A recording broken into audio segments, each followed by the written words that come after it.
ಎಲ್ರಿಗೂ ನಮಸ್ಕಾರ. ನಾನು ಅಡ್ವೊಕೇಟ್ ಸಂಧ್ಯಾ ಗೌಡ. ನಾನಿವತ್ತು ಈ ಖಾತಾ ಸಮಸ್ಯೆಗಳ ಪ್ರಶ್ನೆಗಳಿಗೆ ಸರ್ಕಾರದ ಉತ್ತರ ಏನು, ಎ ರಿಜಿಸ್ಟರ್ನಲ್ಲಿ ದಾಖಲಿರುವ ಆಸ್ತಿಗಳಿಗೆ ಈ ಖಾತಾ ನೀಡಲು ಪಡೆಯಬೇಕಾದಂತಹ ದಾಖಲೆಗಳು ಏನೇನು, ಬಿ ರಿಜಿಸ್ಟರ್ನಲ್ಲಿ ದಾಖಲಿಸಬೇಕಾದ ಆಸ್ತಿಗಳಿಗೆ ಈ ಖಾತಾ ನೀಡಲು ಪಡೆಯಬೇಕಾದಂತಹ ದಾಖಲೆಗಳು ಏನೇನು ಎಲ್ಲವನ್ನ ಕೂಡ ಈ ವಿಡಿಯೋದಲ್ಲಿ ತಿಳಿಸ್ತಾ ಇದ್ದೀನಿ. ವಿಡಿಯೋ ನೋಡೋದಕ್ಕೂ ಮೊದಲು ಸಬ್ಸ್ಕ್ರೈಬ್ ಮಾಡಿಕೊಂಡು ವಿಡಿಯೋನ ನೋಡಿ. ನನ್ನ ಹೊಸ ವಿಡಿಯೋಸ್ ಬಂದಾಗ ನೋಟಿಫಿಕೇಶನ್ ಬರುತ್ತೆ. ಇನ್ನೂ ಹೆಚ್ಚಿನ ಮಾಹಿತಿಗಾಗಿ ಅಂದರೆ ಫರ್ದರ್ ಕ್ಲಾರಿಫಿಕೇಶನ್ ಇದ್ದಲ್ಲಿ ಕರೆ ಮಾಡಬಹುದು. ಬಟ್ ಕನ್ಸಲ್ಟೇಷನ್ ಫೀಸ್ ಇರುತ್ತೆ ಅಂತ ಹೇಳ್ತಾ ವಿಷಯನ ಸ್ಟಾರ್ಟ್ ಮಾಡ್ತಾ ಇದ್ದೀನಿ. ರಾಜ್ಯದ ಮಹಾನಗರ ಪಾಲಿಕೆ, ನಗರ ಸ್ಥಳೀಯ ಸಂಸ್ಥೆಗಳಲ್ಲಿ ಈ ಖಾತಾ ನೀಡುವ ಕುರಿತು ಜಿಲ್ಲಾಧಿಕಾರಿಗಳು, ಯೋಜನಾ ನಿರ್ದೇಶಕರು, ಮಹಾನಗರ ಪಾಲಿಕೆ ಮತ್ತು ನಗರ ಸ್ಥಳೀಯ ಸಂಸ್ಥೆಗಳ ಆಯುಕ್ತರು, ಪೌರಾಯುಕ್ತರು ಮತ್ತು ಮುಖ್ಯ ಅಧಿಕಾರಿಗಳೊಂದಿಗೆ ಮುಖ್ಯಮಂತ್ರಿ ಅವರು ಸಭೆಯನ್ನು ನಡೆಸಿದ್ದು ಹಲವು ಸೂಚನೆಗಳನ್ನು ನೀಡಿದ್ದಾರೆ. ರಾಜ್ಯದಲ್ಲಿ ಆಸ್ತಿಗಳಿಗೆ ಈ ಖಾತಾ ಕಡ್ಡಾಯಗೊಳಿಸಲಾಗಿದೆ. ಆ ಮೂಲಕ ಅನಧಿಕೃತ ನಿವೇಶನಗಳಿಗೆ ಬ್ರೇಕ್ ಹಾಕಲಾಗಿದೆ.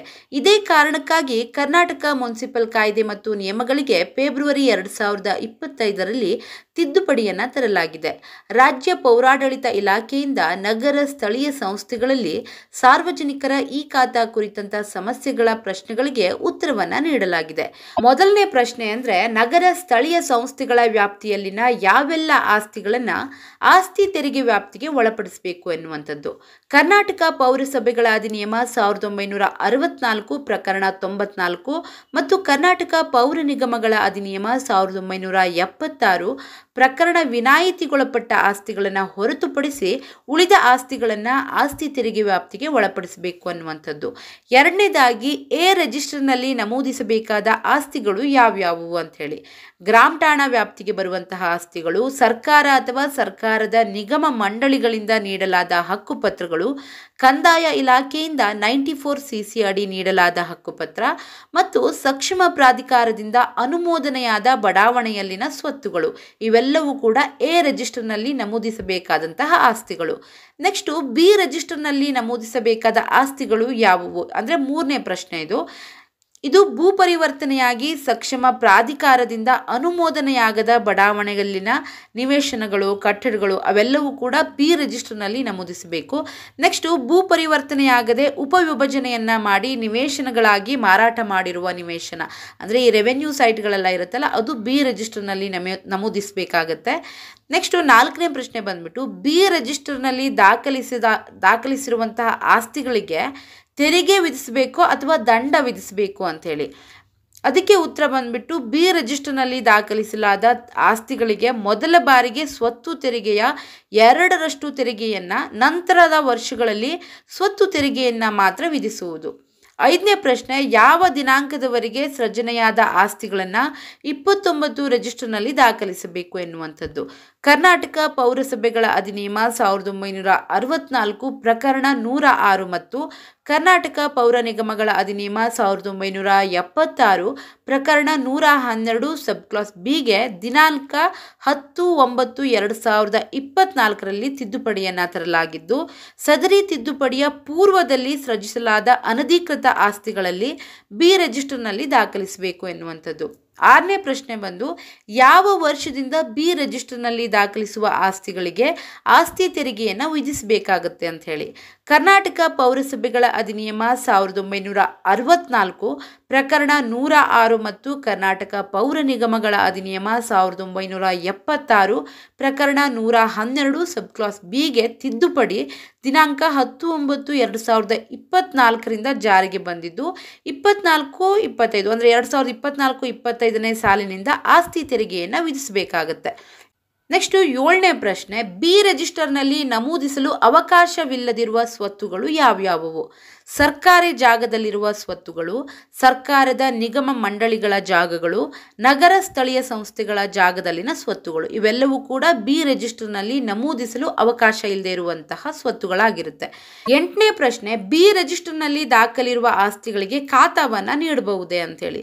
ಬಿ ರಿಜಿಸ್ಟರ್ನಲ್ಲಿ ದಾಖಲಿಸಿರುವ ಖಾತೆಗಳಿಗೆ ಈ ಆಸ್ತಿ ತಂತ್ರಾಂಶದಿಂದ ನಮೂನೆ 2A 3A ಸೃಜಿಸಿ ನೀಡಬಹುದಾಗಿದೆ. ಒಂಬತ್ತನೇದಾಗಿ ಈ ಖಾತಾ ಪಡೆಯಲು ಸಮಸ್ಯೆಗಳಿದ್ದಲ್ಲಿ ಯಾರನ್ನ ಸಂಪರ್ಕಿಸಬೇಕು ಅಂತೇಳಿ ಸಂಬಂಧಿಸಿದ ನಗರ ಸ್ಥಳೀಯ ಸಂಸ್ಥೆಯಲ್ಲಿ ಸ್ಥಾಪಿಸಲಾಗಿರುವ ಸಹಾಯವಾಣಿಯನ್ನ ಸಂಪರ್ಕಿಸಬೇಕು. ಅಂದರೆ 10ನೇದು ಬಂದ್ಬಿಟ್ಟು ಅನಧಿಕೃತ ಸ್ವತ್ತುಗಳಿಗೆ ನಮೂನೆ 2A 3A ನೀಡಿದ್ದಲ್ಲಿ ಸಕ್ರಮಗೊಳಿಸಿದಂತಾಗುತ್ತದೆಯೇ ಅಂಥೇಳಿ. ಇದಕ್ಕೆ ಉತ್ತರ ಇಲ್ಲ.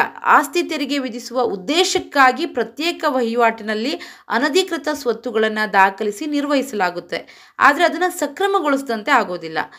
ನೆಕ್ಸ್ಟು 11ನೇದು ಬಂದ್ಬಿಟ್ಟು ಈ ಖಾತಾ ಪಡೆಯಲು ಸಮಸ್ಯೆಗಳಿದ್ದಲ್ಲಿ ರಾಜ್ಯ ಮಟ್ಟದಲ್ಲಿ ಯಾರನ್ನು ಸಂಪರ್ಕಿಸಬೇಕು ಅಂಥೇಳಿ. ರಾಜ್ಯ ಮಟ್ಟದಲ್ಲಿ ಸ್ಥಾಪಿಸಲಾದ ಸಹಾಯವಾಣಿ, ಸಹಾಯವಾಣಿಯ ನಂಬರನ್ನು ಇಲ್ಲಿ ನಾನು ಕಾಣಿಸ್ತಾ ಇದ್ದೀನಿ ನೋಡಿ, ಅದನ್ನು ಸಂಪರ್ಕಿಸಬಹುದಾಗಿದೆ. 12ನೇದಾಗಿ ರಿಜಿಸ್ಟರ್ನಲ್ಲಿ ದಾಖಲಿರುವ ಆಸ್ತಿಗಳಿಗೆ ಈ ಖಾತಾ ನೀಡಲು ಪಡೆಯಬೇಕಾದಂತಹ ದಾಖಲೆಗಳು ಏನೇನು? ಮೊದಲನೇದಾಗಿ ಆಸ್ತಿಗೆ ಸಂಬಂಧಿಸಿದಂತೆ ಸ್ವತ್ತಿನ ಮಾಲೀಕತ್ವವನ್ನು ಸಾಬೀತುಪಡಿಸುವ ನೋಂದಾಯಿತ ಮಾರಾಟ ಪತ್ರ ಇರ್ಬೋದು, ಅಂದರೆ ಸೇಲ್ ಡೀಡ್ ಇರ್ಬೋದು, ಗಿಫ್ಟ್ ಡೀಡ್ ಇರ್ಬೋದು, ಅಂದರೆ ದಾನಪತ್ರ ಇರ್ಬೋದು, ವಿಭಾಗ ಪತ್ರಗಳಿರ್ಬೋದು, ಸರ್ಕಾರ ಅಥವಾ ಸರ್ಕಾರದ ನಿಗಮ ಮಂಡಳಿಗಳಿಂದ ನೀಡಲಾಗಿರುವಂತಹ ಹಕ್ಕುಪತ್ರ ಅಥವಾ ಮಂಜೂರಾತಿ ಪತ್ರಗಳು, ಕಂದಾಯ ಇಲಾಖೆಯಿಂದ 94CC ಅಡಿ ನೀಡಲಾದ ಹಕ್ಕುಪತ್ರ, ಅದನ್ನು ಕೊಡಬೇಕಾಗತ್ತೆ. ನೆಕ್ಸ್ಟು ಸಕ್ಷಮ ಪ್ರಾಧಿಕಾರದಿಂದ ಅನುಮೋದನೆಯಾದ ದೃಢೀಕೃತ ಪ್ರತಿ ಮತ್ತು ನಿವೇಶನಗಳ ಬಿಡುಗಡೆ ಪತ್ರವನ್ನು ಕೊಡಬೇಕಾಗುತ್ತೆ.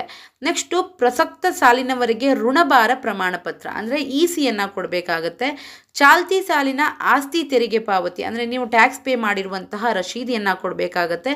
ಮಾಲೀಕರ ಫೋಟೋ ಮತ್ತು ಸ್ವತ್ತಿನ ಫೋಟೋವನ್ನು ಕೊಡಬೇಕು. ಮಾಲೀಕರ ಗುರುತಿನ ದಾಖಲೆ ಪ್ರತಿಯನ್ನು ಕೊಡಬೇಕಾಗತ್ತೆ.